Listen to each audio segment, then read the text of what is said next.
श्री संत शिरोमणी सेवालाल महाराज यांच्या 285व्या जयंतीनिमित्त युवा प्रतिष्ठान मुळेगाव तांडा यांच्या वतीने सोलापूर मार्केट यार्ड चौक येथे संत सेवालाल महाराजांची जयंती मोठ्या उत्साहाने साजरी करण्यात आली। प्रथमतः संत सेवालाल महाराज यांच्या प्रतिमेस पूजन करण्यात आले। यावेळी युवा प्रतिष्ठानचे संस्थापक अध्यक्ष तथा मुळेगाव तांड्याचे सरपंच माननीय विजयकुमार राठोड व इतर तांड्यावरील पंचमंडळी यावेळी उपस्थित होते। तसेच दक्षिण सोलापूर परिसरातील सर्व तांड्यावरील बंजारा समाजाचे सर्व बंजारा बांधव उपस्थित होते।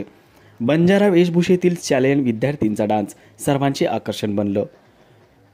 मार्केट यार्ड ते मुळेगाव तांडापर्यंत संत सेवालाल महाराजांची मोठ्या उत्साहाने मिरवणूक काढण्यात आली। यावेळी युवकांचा उत्साह हा गगनपार होता।